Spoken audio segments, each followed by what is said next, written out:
Have you ever seen a beaver dam? Yeah, I've seen beaver dams before. I actually took wood from a beaver dam one time to build a campfire because I thought it was an abandoned beaver dam, and that was definitely a mistake. That's we were camping at Kingston Lake. This is like 20 years ago. Oh, that's a long time. I know. So we were up at Kingston Lake in the Pictured Rocks, and this is before Pictured Rocks got really popular. Oh. And we didn't see anybody there the whole week. And we went camping. We barely had any money back then, so we used all of our money to get up there to the Kingston Lake, and we didn't really have any supplies. We stopped and we bought a couple things, but like we mainly bought onions. Oh. Well. But we got to the campsite, and we didn't really have money for the campsite, so we were going to stay there for 3 or 4 days, and I had direct deposit back then, and which means that like when my paycheck comes through, it directly gets deposited into your bank account, so you can go take your bank card and go buy something. So we basically got stuck at Kingston Lake for like 3 or 4 days before I had any money. So is the cabin at Kingston Lake? Is the what? Is a cabin near Kingston Lake? Cabin? Yeah. What cabin? The cabin we were talking about. No, we were camping in a tent. Oh, tent? Yeah, we were tent camping. Yeah, we were definitely tent camping.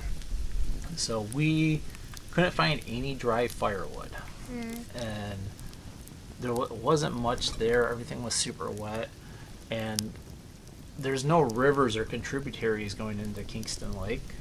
And it was our first time being there, so it didn't make sense there was a beaver dam there, and it looked pretty abandoned. Oh. So we went and grabbed the wood from the beaver dam. It was maybe like 100 yards away from our campsite, and we brought it back. We had a fire all night, and we actually roasted onions. Oh. And we ate onions. Well, what did that taste like? It was actually pretty good, but we were also pretty hungry too, and we weren't catching much fishing either.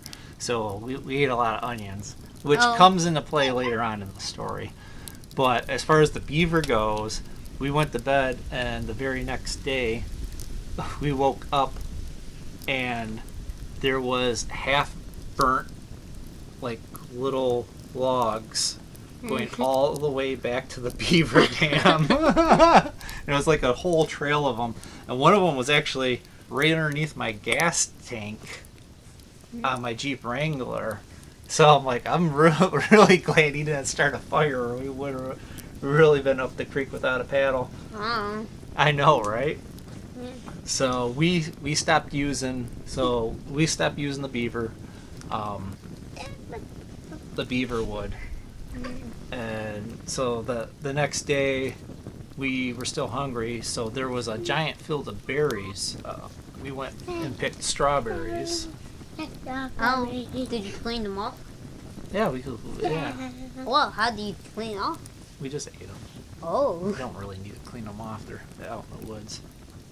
So we ate a bunch of strawberries all day, and this is when we first started camping in the UP. So we didn't really follow some safety rules and stuff. So we're grilling onions, eating berries. We didn't put our food up in a tree like you're supposed to do, because you're not really supposed to keep your food with your campsite. Oh, that's weird. Yeah, well, it keeps bears from coming to your campsite. So,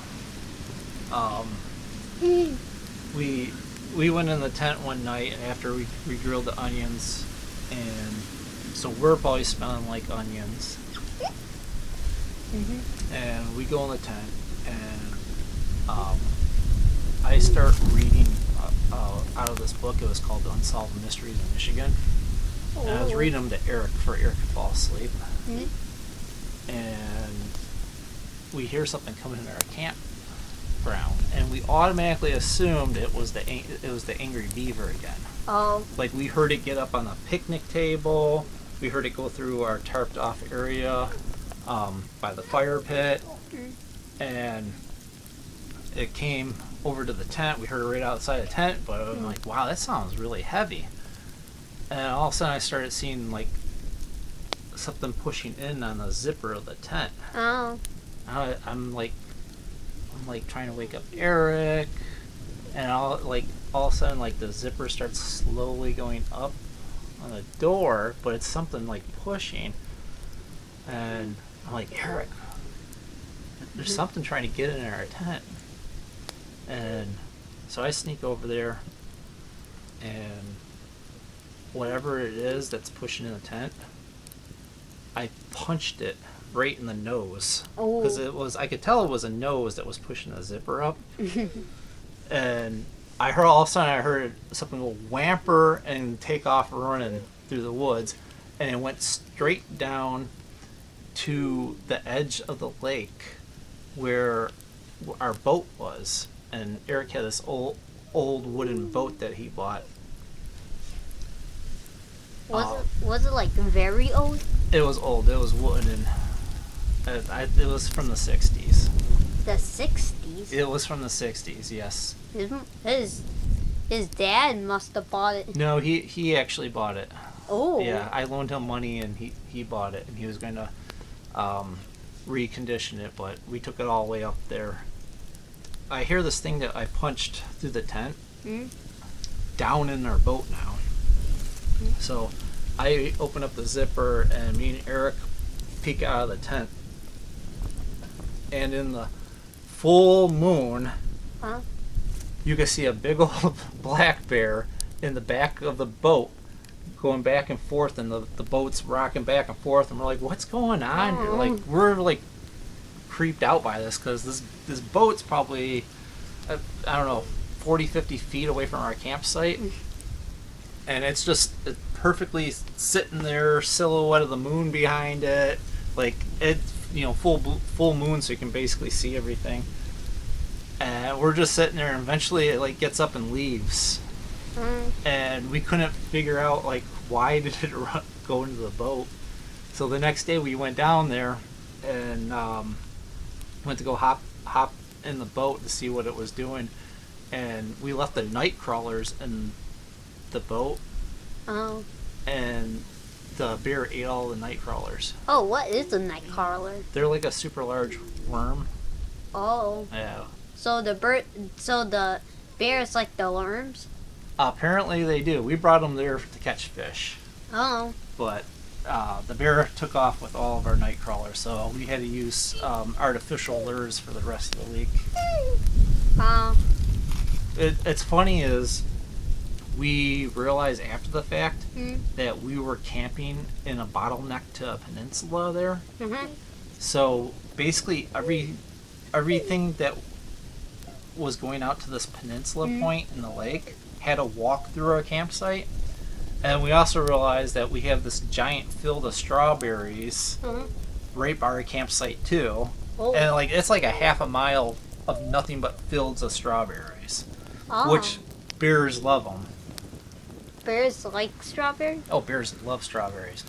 So we had night crawlers. We smelled like grilled onions. Anything that was walking out to this peninsula had to walk straight through our campsite.